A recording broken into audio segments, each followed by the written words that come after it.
এরপরে প্রশ্ন হলো, অবৈধ গ্যাস দিয়ে রান্না করলে এতে করে ইবাদত কি আল্লাহর দরবারে কবুল হবে?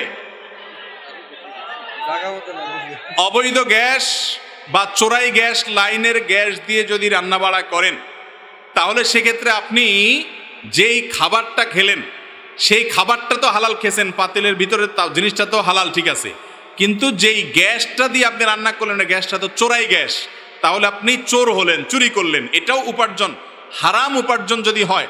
হারাম শুধু ভক্ষণ না, ভক্ষণ করলেন হয়তো হালাল, কিন্তু কাপড়টা আপনার শরীরে হারাম, গ্যাসটা আপনি যেটা ব্যবহার করতেছেন সেটা হারাম, বা আপনার অন্য কোনো কিছু হারাম, যে বাড়িটা তৈরি করেছেন যেটাতে থাকেন সেটা হারাম, তাহলে আপনি হারামখোর। হারামখোর মানে এই না শুধু যে শুধু আপনি যেটা খাচ্ছেন সেটাই শুধু খেলে হারাম হলে হারাম, এটা ছাড়াও আপনার এই আসবাবপত্র অন্যান্য কোনো হারাম যদি আপনি উপার্জন করেন সেটাও হারাম। ওইগুলোর কারণে মানুষ হারামখোর হয়। অতএব যদি অবৈধ কোনো গ্যাস লাইন ব্যবহার করেন তাহলে সেক্ষেত্রে আপনি হারামখোর এবং হারাম খাচ্ছেন, আর হারাম খেলে তার দোয়া কবুল হয় না, ইবাদত বন্দেগী কবুল হয় না। এতক্ষণ আমরা রমজানের প্রস্তুতি নিয়ে অনেক কথা বলছি, অনেক ওয়াজ করছি, কোনো ওয়াজে কাজ হবে না যদি আপনি হারাম খান। ভাইরা আমার, অনেক লোক আছে আমাদের দেশে, অনেক মানুষ আছে যে এই কাজগুলাকে হারাম মনে করে না।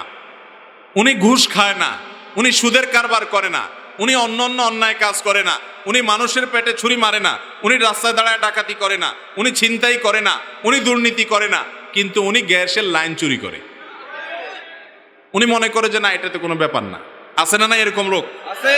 ভাইরা আমার, ডেঞ্জারাস অপরাধ। কারণ বিশেষ করে গ্যাস জাতীয় সম্পদ, এটার চুরি করার মানে বুঝেন? আমি সব সময় বলি, এটার চুরি করার মানে হলো আপনি জাতীয় চোর। জাতীয় সম্পদ যারা চুরি করে তারা কি জাতীয় চোর। একজন একজনের টাকা চুরি করেছে, সে স্থানীয় চোর। বুঝতে পেরেছেন? একজন এলাকার একজনের টাকা চুরি করেছে, জিনিস চুরি করেছে, সে হলো স্থানীয় চোর। আরেকজন সরকারি চাকরি করে অথবা সরকারি চাকরির সুযোগ নেয় কিন্তু সরকারের গ্যাস চুরি করে, এই দুইজন হলো জাতীয় চোর। কারণ জাতির সম্পদ চুরি করতেছে।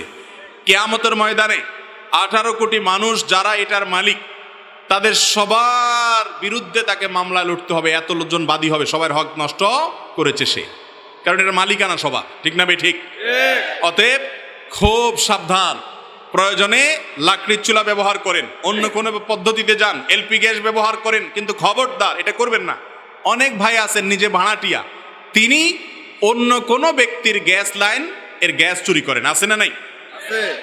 আবার অনেকে আছেন যে নিজে চুরি করেন না, কিন্তু মালিকরে ভাড়া দেন, বলেন যে মালিককে বুঝে, আমি তো জানি না, আমি তো তারে ভাড়া দিয়ে দিস। তো মালিক হলো বড় চোর, আপনি হলেন ছোট চোর। কারণ চোরের সহযোগিতাকারীও কি? আল্লাহ তাআলা আমাদেরকে বেঁচে থাকার তৌফিক দান করুন।